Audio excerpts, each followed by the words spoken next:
i-meet mo si Lola.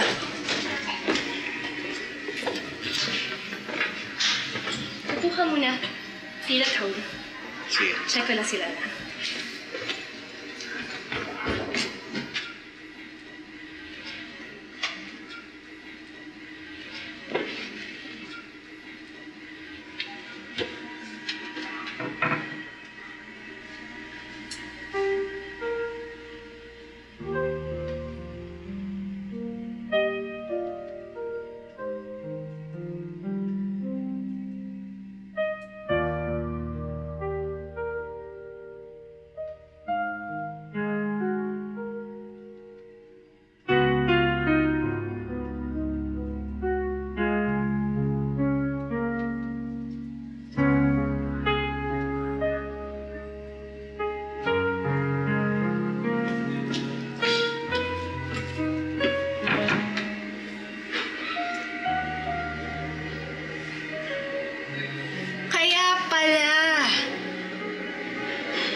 Pamilyar ang mukha mo.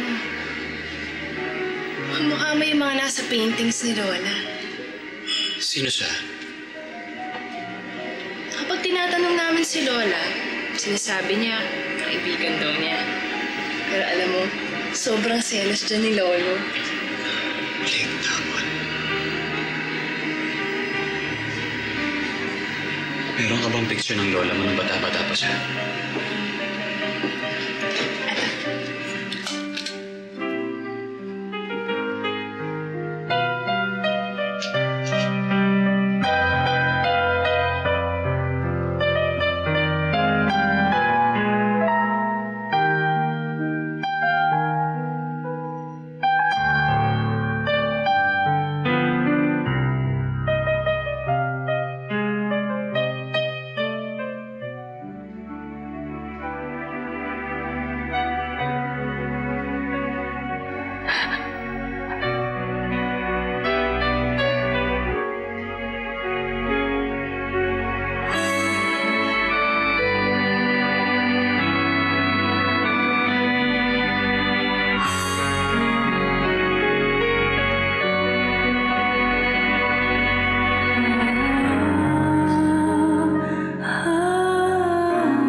Hinihintay kita. Kahit tagal kitang hinihintay. Matagal na matagal. Tinupad ko ang pangako ko.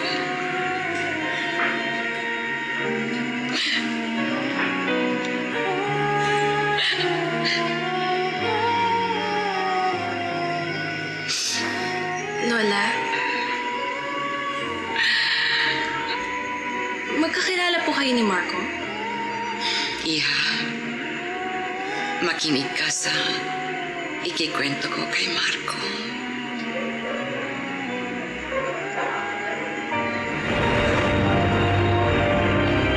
Ang akala ng lahat, patay na akong talaga.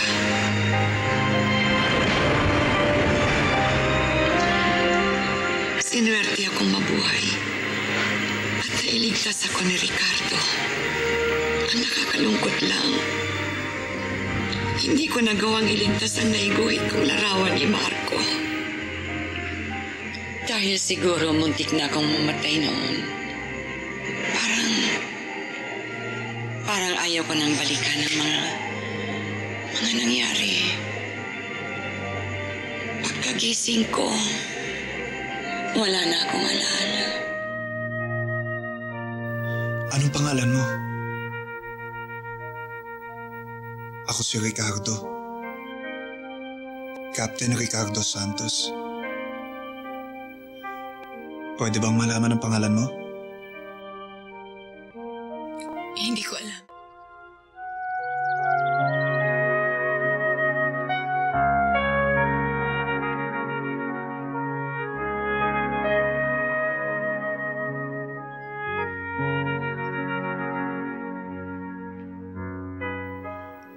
Rosa.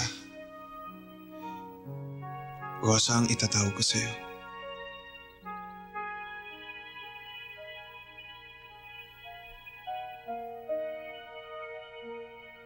Dahil kasing ganda mo ang mga rosas na iyan. Magmula nun, tinawag na ako sa pangalang Rosa. Kinupkop ako ni Ricardo. Inalagaan. Mabait si Ricardo. Nahulog ang loob ko sa kanya. Nagpakasal kami at nagkaroon ng anak. Naging maligaya ako sa piling ni Ricardo. Naging ganap ang aking pagkatao. At doon, unti-unting bumalik ang alaala ko. At nalaman ko rin, patay na pala ang aking mga magulang.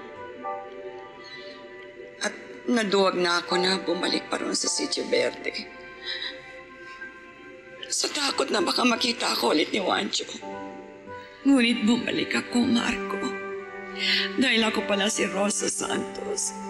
Ako pala ang Rosa Santos na sinasabi mo magliligtas sa buhay mo. Hanggang ngayon, hindi pa rin ako makapaniwala kung paano tayo nakapag-usap noon.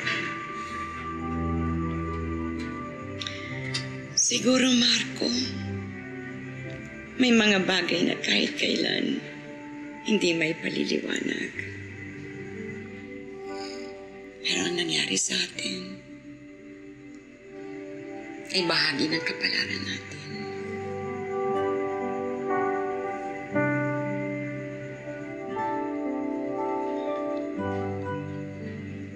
Kahit tagal kong hinintay na magkita tayo. At nang makita kita, alam ko na kailangan kong iligtas ang buhay mo noon. Dahil yun ang nakatakda. Kahit alam ko na maaari kung ikamatay ko, mabubuhay ka naman. Tama na sa akin yun.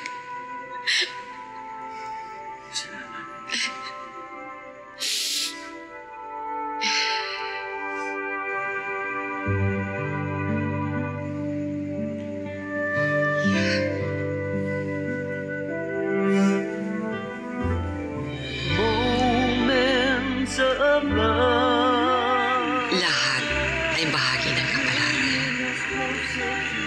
Kahit sa pag-ibig, walang nakikitang panahon at walang nakikitang wakas.